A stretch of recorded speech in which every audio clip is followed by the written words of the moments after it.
성가대 찬양처럼 또 고백하면서 살아가면 참 좋겠다 생각이 되었습니다. 한번 앞뒤 좌우를 보시면서 한번 이렇게 인사하면 좋겠습니다. 오늘은 나를 참아주셔서 감사합니다. 이렇게 한번.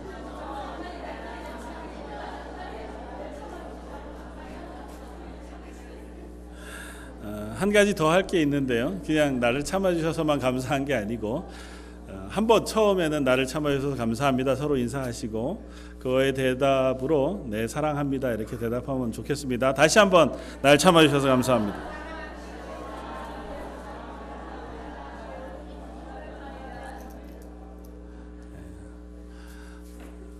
성도 여러분들도 저를 참아주셔서 감사합니다. 아직 다 못 참고 계시는 거. 말씀을 준비하면서 또 아버님하고 이게 통화했던 기억들이 떠올랐습니다. 아버님하고 통화를 하면 제가 이제 한국을 방문하겠다 이렇게 말씀드렸을 때에도 오지 말라고 많이 하셨어요. 어차피 나는 하나님 나라 갈 테고 네가 온들 뭘 하겠냐 그러시면서 항상 전화할 때마다 물으시는 게 교회는 어떠냐 이렇게 물으시고 또 교회를 위해서 기도하마 그렇게 말씀하셨어요. 그래서 저는 이제 아버지가 아들을 참 많이 걱정하시는구나 그렇게 생각하고 아들을 위해서 기도하시는구나 싶었는데요. 어제 제가 이렇게 말씀 묵상하다가 또 기도하다가 드는 생각이 교회를 위해서 기도하신 걸 수도 있겠다. 아버님에게 제가 그거에 대해서 다 여쭤볼 시간이 없었으니까 못난 아들을 목회자로 두고 있는 성도들을 위해서 기도했겠다.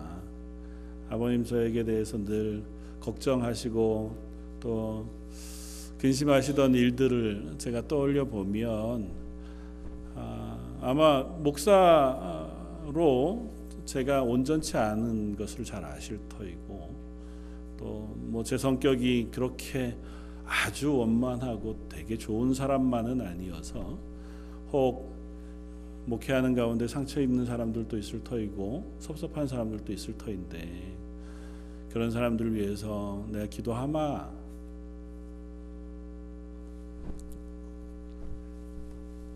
아마 그러셨던 것 같아요. 그래서 마음속에 많이 회개가 되었습니다. 목회하면서 목회자로 서 있는 사람, 설교하는 사람이어서요. 주로 설교자로 성경에 대하여 혹은 성도의 삶에 대하여 많이 설교합니다. 그러면서 자주 어떤 생각을 갖게 되냐 하면 마틴 부버라는 사람이 나와 너 이런 책을 쓰면서 나와 너 나와 그것에 대한 이야기들을 많이 해요. 그러면서 보통은 자기가 상대를 대할 때 상대와 혹은 세상을 바라볼 때에 이 두 가지로 생각한다는 겁니다. 자랑스러운 아주 좋은 그런 한 존재 그리고 아주 못난 모습 그 이제 두 가지를 다 우리는 가지고 있잖아요. 근데 그것을 객관화시켜서 그것으로 이렇게 바라보면 우리는 항상 그 함정 속에 빠진다는 거예요. 내가 이상적인 그 사람이 되지 못하는 것으로 인한 힘겨움 그리고 아주 연약한 채로 있는 그 모습으로 인한 어려움. 그러니까 되고는 싶은데 안 되고 안 되어야 할 것에 자꾸 가까운 것으로 인한 죄책감 이런 것들이 있게 되는데 그게 이제 인격적인 관계가 되어지면 너도 나도 저 사람에게 존중받는 귀한 존재, 저 사람도 누군가에게 존중받는 귀한 존재로 서로 인격적으로 대하게 되어지는 것, 그 관계가 우리를 조금 더 바른 관계로 이끌어갈 수 있겠다. 아마 전부는 아니지만 얄팍하게 생각해 보면 그런 이야기를 하는 것 같아요. 그래서 우리는 사실은 하나님으로부터 사랑받은 존재. 나의 어떠함은 내가 생각하는 이상적인 모습에 도달했기 때문에 괜찮은 사람이 아니고 우리가 기대하는 나가 있잖아요. 좀 건강하고 또 착하고 다른 사람들에게 존경받고 무엇인가 성취하고 무엇인가 이뤄내고 또 무엇인가를 능력 있게 잘 해결할 수 있는, 근데 사실 우리는 거기에 못 도달하기 때문에 나 스스로를 아주 자랑스러워 생각하기가 참 어렵고, 반대의 경우도 있죠. 내가 그것을 도달하거나 성취했다고 생각하는 사람들은 그거에 도달하지 못한 사람들을 좀 깔보고 얕잡아보고 혹은 그 사람들을 정죄하거나 그 사람들을 판단하게 되어지는 자리에도 서게 되는데, 그게 아니라 우리는 그냥 기본적으로 하나님의 사랑을 받은 존재, 부모의 사랑을 받고 하나님의 사랑을 받은 존재로서 가치로운, 그것 하나로 굉장히 가치로운 존재라고 하는 사실을 우리가 이해한다면, 반대로 내가 대하는 누군가에 대해서도 그렇게 사랑받는 존재, 가치로운 존재로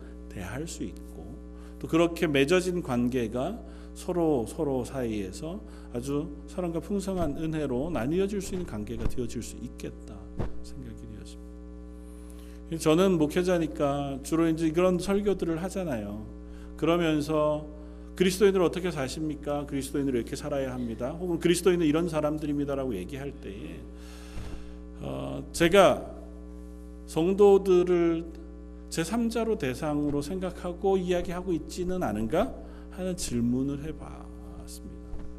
나도 그 자리에 있는 사람인데 물론 그렇게 적용하고 말씀을 나누지만 종종 그 자리에서 내가 이렇게 떨어져 나와서 하나님 앞에서 우리 스스로의 연약함을 다 가지고 연약한 채로 살아가는 그 자리에 내가 떨어진 채로 혹 말씀을 전하고 있는 것은 아닌가 생각해보고, 그런 연약함이 있음에도 불구하고 참 잘 참아주시는 성도들의 마음이 생각이 났습니다. 참 감사하고, 성도들이 나를 많이 참아주기도 하고 또 봐주기도 하는구나, 그런 생각을 하면서 하나님 앞에서 조금 더 기도하고 또 은혜를 나누고 하는 그 자리 앞에 좀 진솔하게 나아가 우리 성도들을 위하여 기도할 필요가 있겠다 하는 생각을 하게 되었습니다. 오늘 제목을 사실은 다른 특이하게 잡았어요. 그때는 맞고 지금은 뭘까요? 그 다음은 그때는 맞고 지금은, 이 비슷한 영화 제목이 있어요. 완전히 반대인데 그때는 틀리고 지금은 맞다. 저 영화를 안 봐서 잘 모르는데 그냥 그런 제목이 있길래 영화가 있구나 그런 줄만 알았습니다. 아마 사랑 얘기인 것 같고요. 보통 인간관계 속에서 우리 특별히 결혼하신 분들이나 그런 관계들을 가지고 있을 때 이런 얘기들 가끔 합니다. 결혼하실 때 그 관계는 굉장히 사랑하는 사람이었잖아요. 그때는 이 사람 아니면 내가 살 수 없을 것 같은, 그때는 맞았지요. 지금은 어떠세요? 아멘. 너무 시간이 짧으셔서.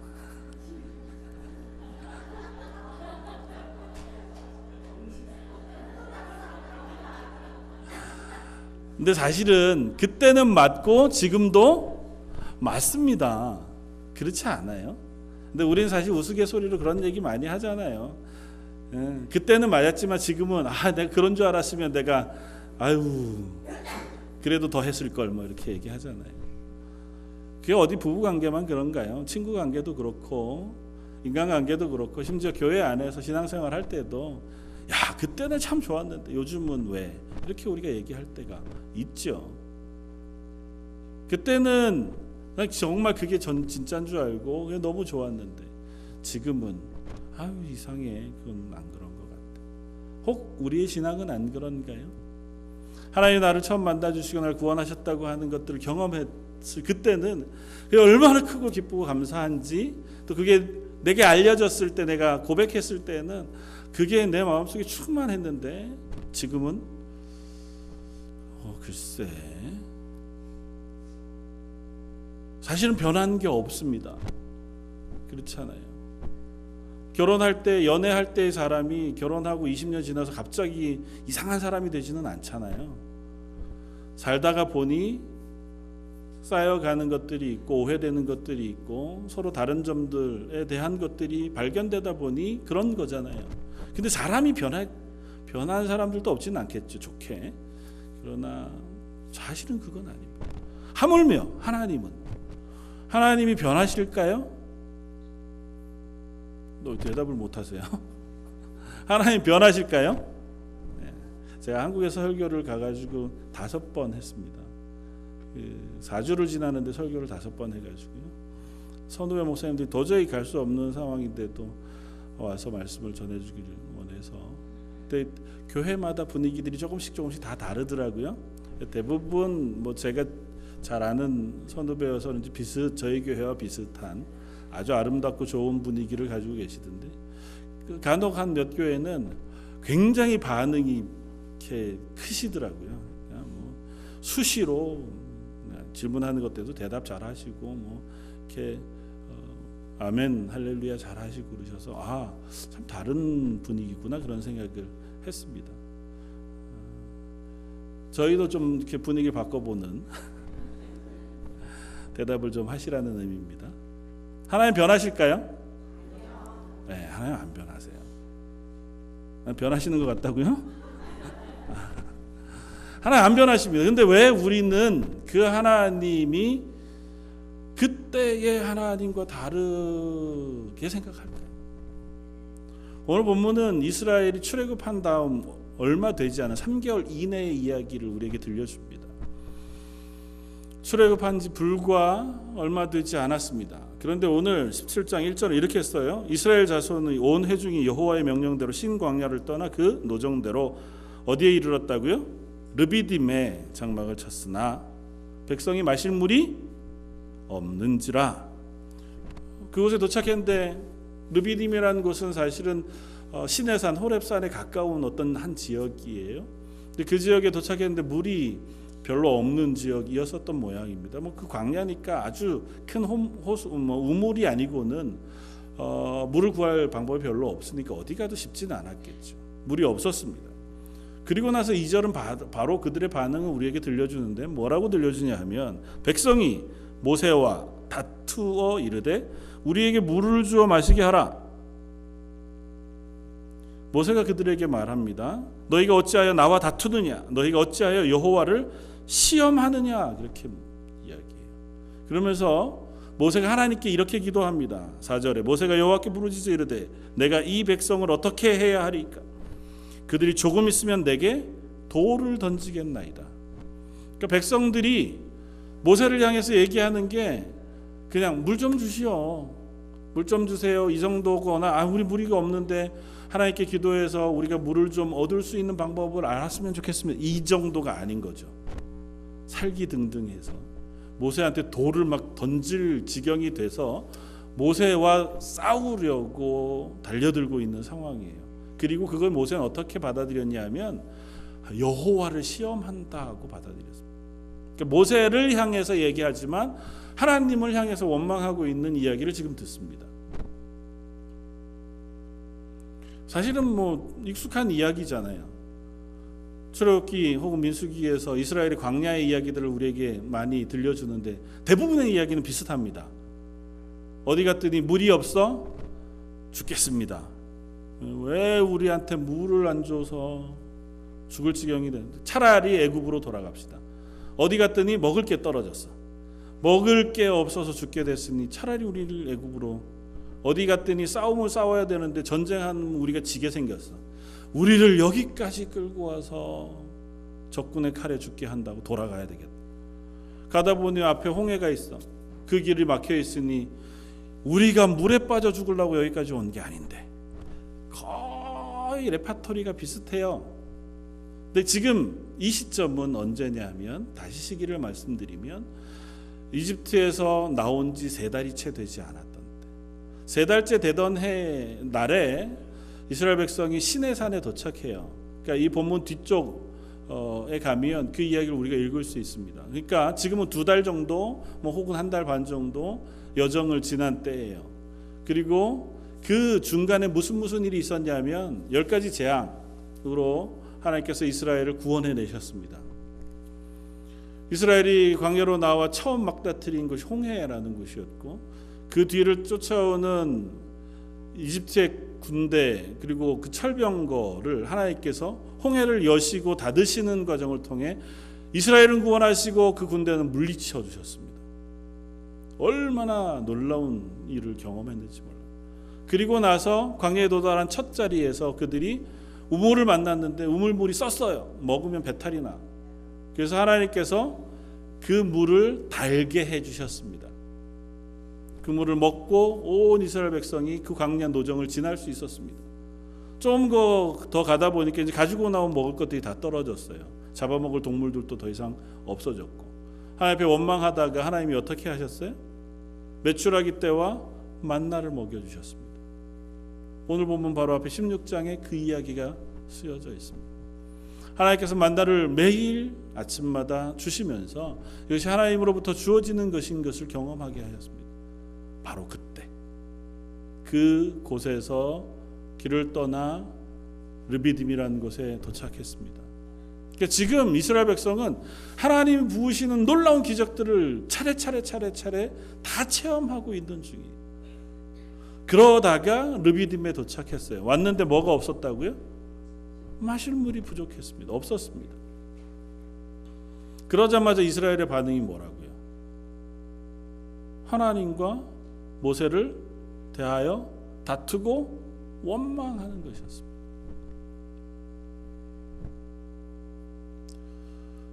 말씀을 아무리 읽어도 잘 납득이 되지 않습니다. 이스라엘 백성은 왜 그랬을까요? 도대체 지금 이스라엘의 마음은 뭘까요? 한번 생각해 보십시오. 우리가 이스라엘 백성이라면 왜 그랬을까요? 이스라엘 백성이. 이스라엘 백성 우리처럼 이성적이고 신앙이 있는 사람들이 아니어서, 그 사람들은 좀 죄송한 표현이나 교육을 좀 못 받고 오랫동안 노예 생활을 해가지고 이런 걸 못 견디는 사람들이어서 그랬을까요? 이 사람들의 신앙이 우리 신앙만 못해서, 아직 이 사람들은 하나님을 온전히 신앙하지 못하는 사람들이어서 그랬다, 그럴까요? 그렇게 얘기하기도 좀 찝찝해요. 그죠?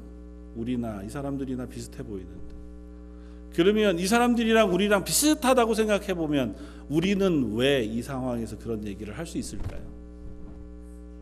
익숙해져서, 하나님이 주시는 게 익숙해져서, 아니 불평하는 게 익숙해져서 주시는 게 그럴 수 있겠죠. 그런 것 같아요. 근데 한 지금이 10년쯤 지났으면 조금은 더 이해할 만할 것 같아요. 그래도 이해가 안 되네요. 어쨌든 그들은 지금 오늘 아침에 뭘 먹었다고요? 만나 거두어서 먹었어요. 그리고 길을 떠나서 르비딤이라는 곳에 도착해서 아마 도착하자마자 물 없으니까 막 이렇게 화내지도 않았겠죠. 장막도 쳐야 됐고, 그리고 하룻밤 지나고 그 다음날 또 하나님 주신 만나를 거둬서 먹고, 그리고 만나 먹다 보니까 목이 메는데 가져온 물은 다 먹었고, 뭐 이런 거 아니겠어요? 이거 물이 없는데, 그래서 원망하기 시작했습니다. 하나님 당연히 우리한테 물을 주셔야 되는데, 그런 생각이었을까요? 이들이 하나님을 믿었을까요? 안 믿었을까요? 다시 옛날로 돌아가요. 이 사람들이 하나님은 우리에게 물을 주실 수 있는 분이라는 사실을 믿었을까요? 안 믿었을까요? 안 믿었을까요? 안 믿었으면 요구 안 했겠죠. 믿었지 않았을까요? 그거는 믿었을 것 같아요. 하나님 지금 여기 인도하고 계신데요. 하나님이 광야로 떠나는 그 순간부터 지금까지 불기둥으로 그들 사이에 가운데 앞에 계셨어요. 그 불기둥 따라서 온 거거든요. 그 불기둥이 지금 르비딤 진을 친 그 중간에 임재해 계세요. 그 하나님이 약속한 대로 만나를 먹기 시작한 지 얼마 되지 않았어요. 안식일 하루 전날은 그 만나를 2배 거두어서 안식일날 썩지 아니하는 만나를 먹었어요. 그걸 통해서 이거 하나님이 주시는 거구나, 하나님 말씀대로 해야 먹을 수 있구나를 아마 몇 번 시행착오를 거쳤겠죠. 몇 주 동안 시행착오가 있었다고 성경 얘기하니까 어떤 사람은 안식일 전날인데도 안식일날 또 얻을 수 있을 거라고 생각해서 조금 걷어서 다 먹고는 안식일날 아침에 나갔다가 헛땅 치고 온 사람들도 있었더라. 어떤 사람은 안식일 아닌 날도 뭐 내일 새벽에 일어나기 귀찮아서 좀 푹 잘 생각을 하고 그 전날 많이 걷어요. 그 다음날 먹을 것까지. 그리고 밥 먹고 밥 남겨두는데 안식일 날이 아닌 날은 어떻게 해요? 그게 다 썩어서 벌레가 났다고요. 그러니까 하나님이 약속한 대로 이게 신기한 일이잖아요. 이게 하나님 주시는 건 줄 알았어요. 그랬는데도 이곳에 와서 원망했습니다. 이들은 하나님을 믿었을까요? 전 믿었다고 생각해요. 하나님을 믿지 못해서는 아니었을 거라고 생각합니다.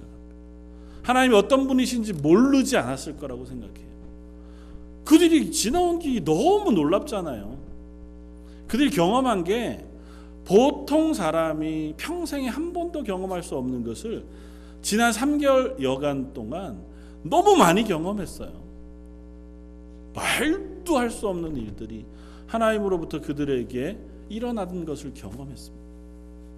그렇다면 그 하나님을 부정할 수는 없었으리라고 생각해요. 어떻게 그럴 수 있겠어요? 그러면 이제 질문은 이겁니다. 그런 하나님을 알았고 그 하나님이 이스라엘에게 문제를 해결해 주실 수 있는 분인 줄도 알았는데 그들은 왜 모세와 하나님께 원망하고 불평했을까?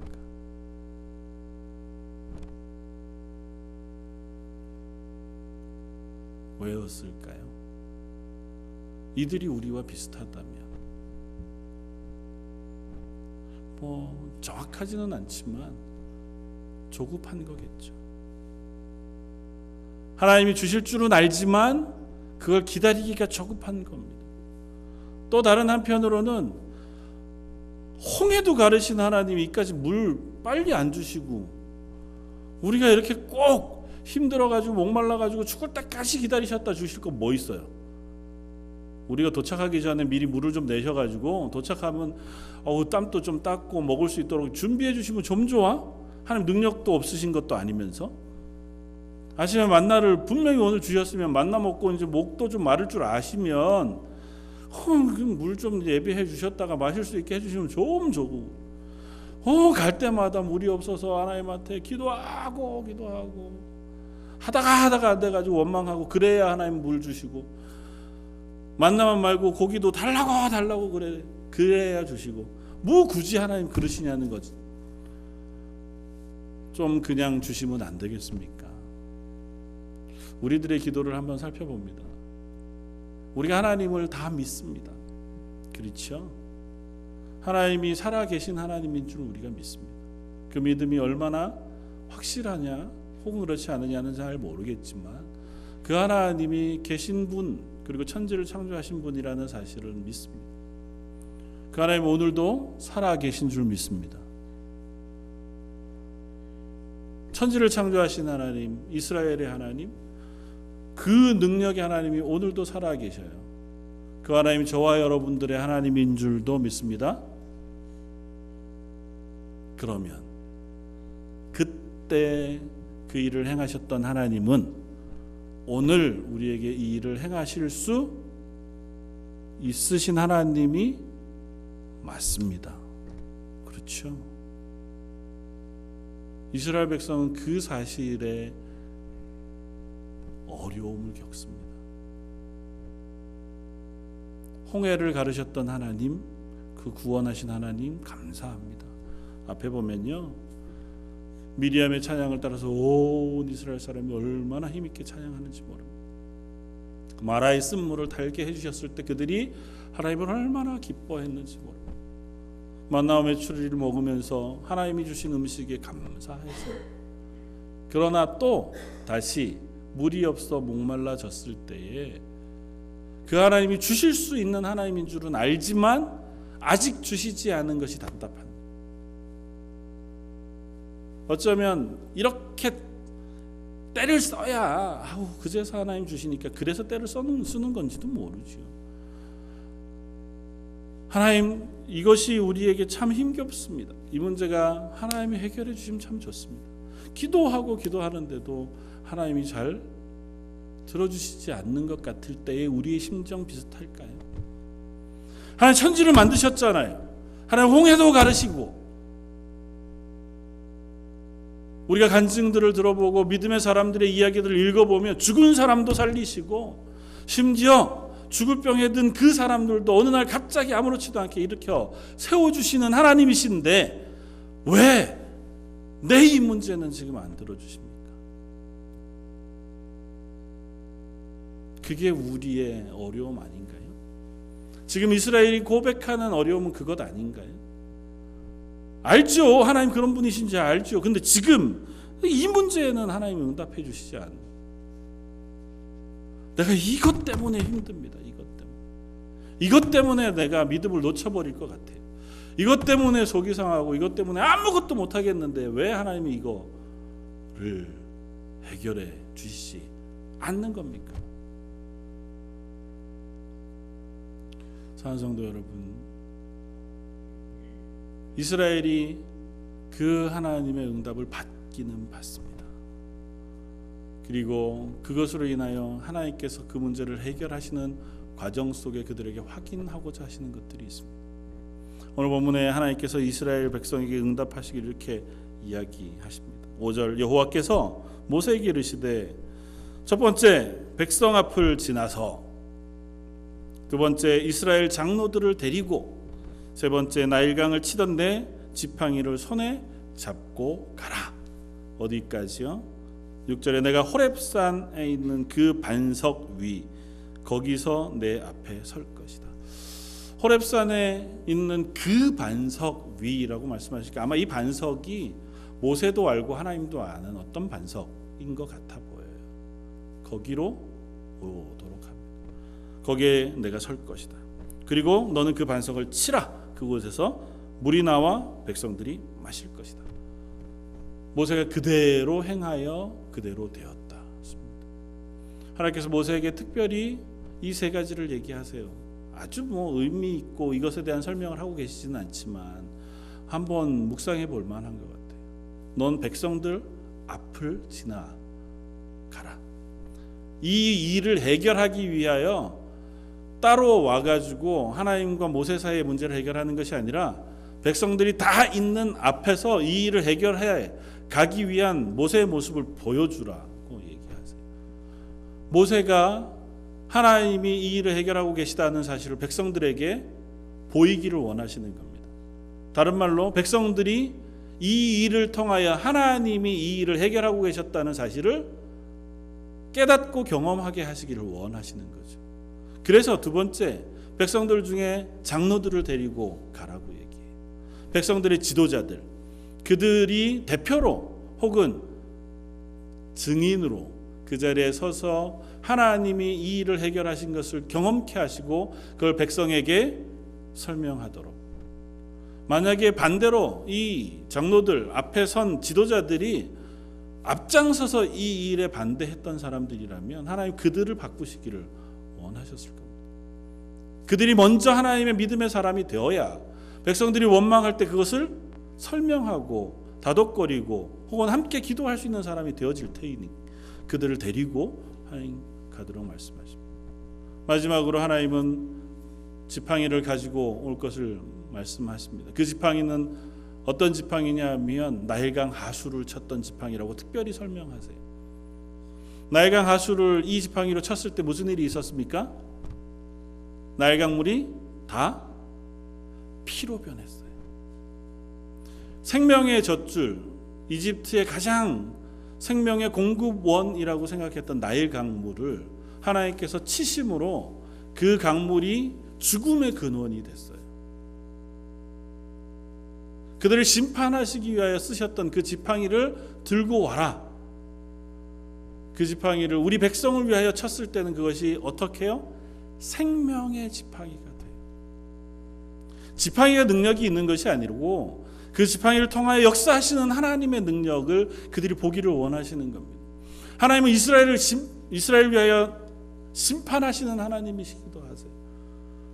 또 바다를 가르시기도 하고 바다를 덮으셔서 그들을 죽이시기도 살리시기도 하시는 하나님이세요.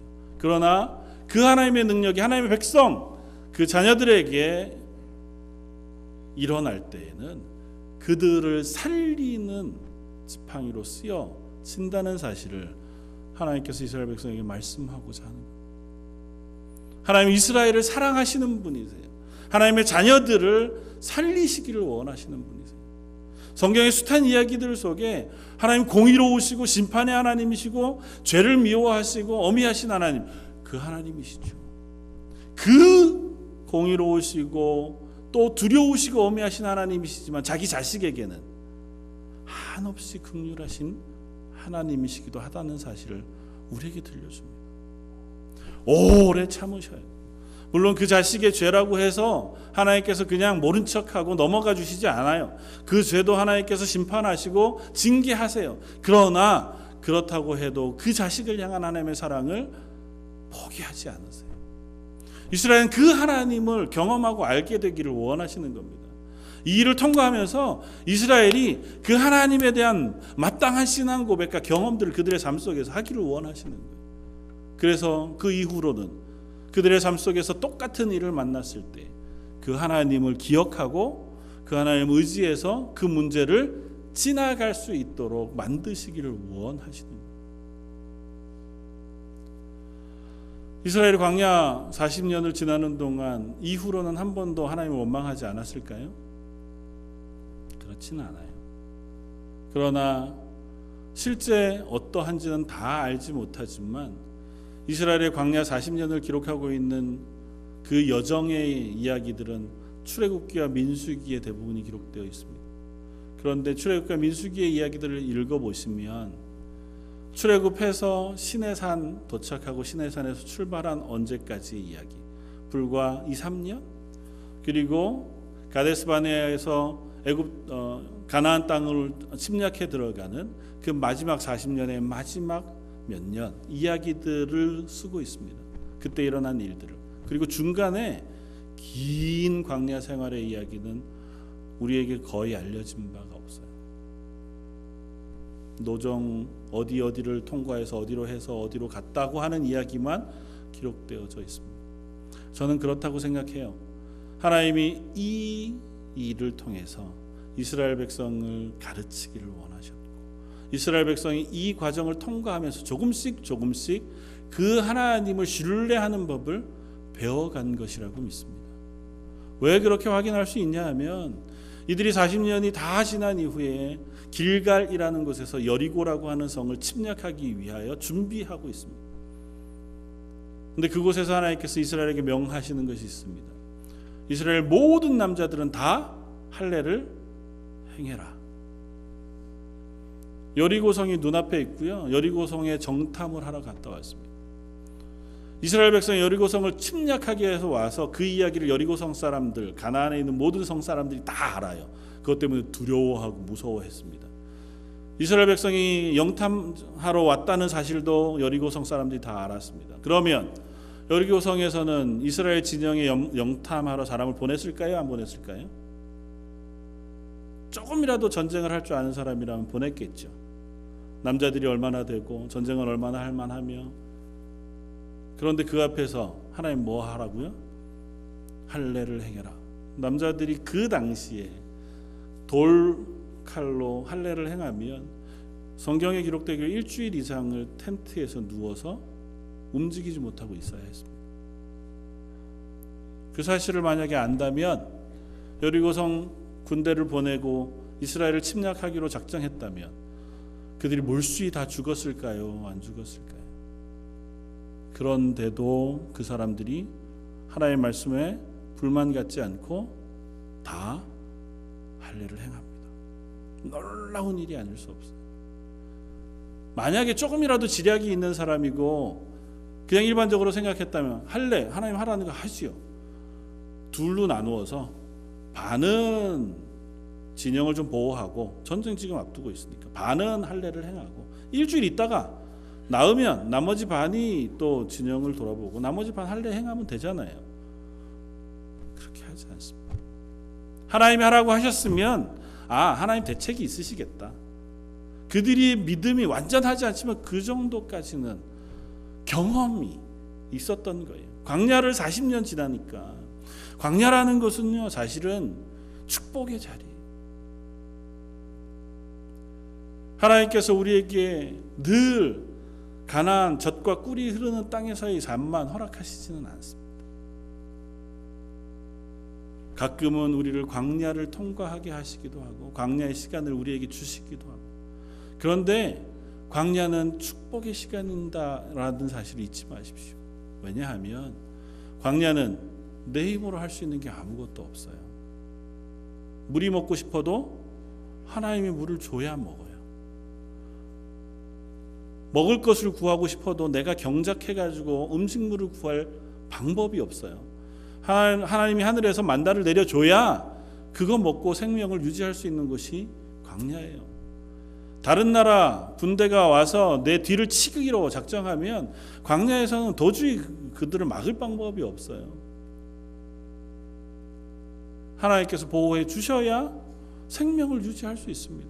낮에 뜨거운 태양, 밤에 추운 날씨, 그 가운데에서 여전히 생명을 유지할 수 있는 건 하나님께서 기적적으로 그들을 보호해 주셔야 돼요. 그러니까 광야의 삶은 기적을 체험하는 삶이에요. 하나님이 그들에게 하나님의 은혜와 능력으로 보호하시고 기적을 경험케 하시는 장소가 광야예요. 가나안 땅에서는 그 기적이 잘 있지 않습니다. 왜요? 가나안에 들어가면 하나님 광야 시간을 지나는 동안 그들이 경험한 믿음과 고백을 가지고 그 땅에서는 일상을 살게 하시기를 원하세요.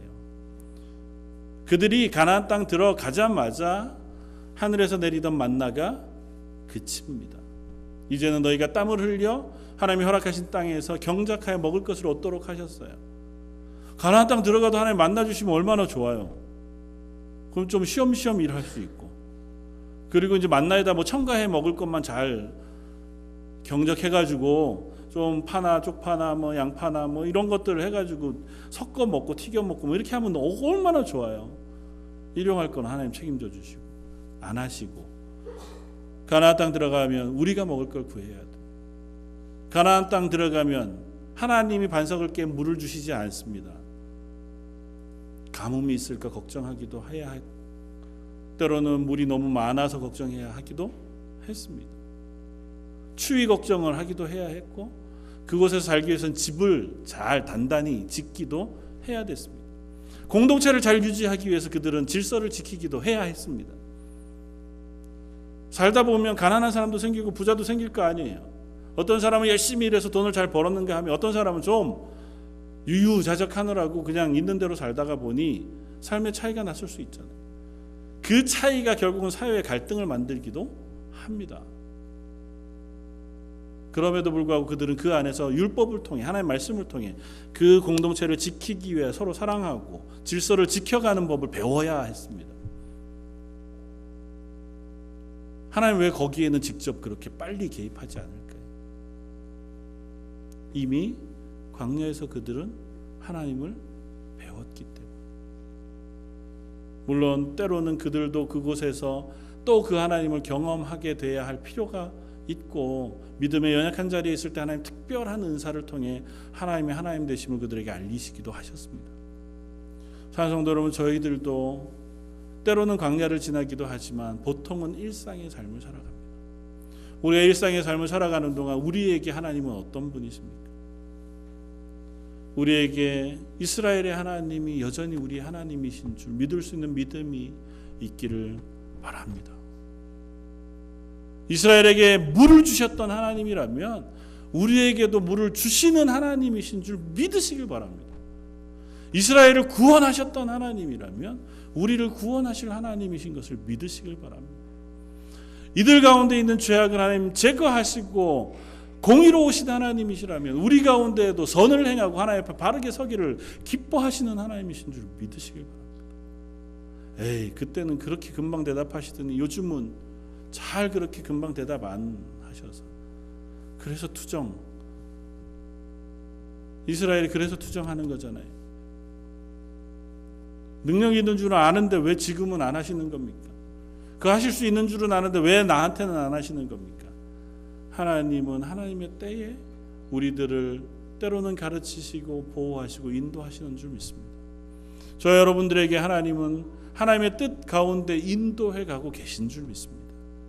혹 그것이 강렬하면 하나님의 기적을 체험하게 하시기 위하여 우리를 그곳에 보내신 줄 믿습니다. 하나님이 하나님 되시다는 사실을 우리로 하여금 명백하게 경험하게 하시기 위해 우리를 그곳에 두시는 줄 믿습니다. 혹 여러분들의 삶이 일상의 삶에 놓여져 있다면 이미 여러분들이 알고 믿고 붙잡고 있는 하나님이 여전히 나의 하나님이신 줄 알고 그 자리에서 그 하나님을 의지하여 하나님의 말씀대로 살아가는 삶을 우리에게 기대하고 계신 줄 믿습니다. 사랑하는 성도 여러분, 이스라엘에게 그러하셨던 하나님은 오늘도 여전히 우리에게 은혜의 하나님이자 능력의 하나님이고 우리의 기도에 응답하시는 하나님이신 줄 믿습니다. 그 하나님을 의지해서 오늘 하루 믿음으로 또 은혜 가운데 살아갈 수 있는 저와 여러분들 되시기를 주님의 이름으로 축원을 드립니다. 기도하겠습니다. 이스라엘의 하나님, 야곱의 하나님, 그때에 그들의 기도를 들으시고 또 온 세상 가운데 능력을 행하셔서 그 일을 이루셨던 하나님, 그 하나님이 오늘 우리의 하나님이신 줄 믿습니다. 그 하나님께서 우리에게도 동일하게 은혜 베푸시고 또 능력을 행하셔서 우리를 믿음의 자리로 또 하나님의 구원의 기쁨의 자리로 놓으시는 줄 믿습니다. 함께 예배하는 모든 성도들에게 그 믿음으로 오늘 살아갈 수 있는 은혜를 허락하여 주옵소서. 우리들 삶 가운데 응답하시고 개입하시고 말씀하신 하나님을 신뢰하게 하여 주옵소서. 오늘 말씀 예수님 이름으로 기도드립니다. 아멘. 찬송가 382장을 함께 찬양하시겠습니다.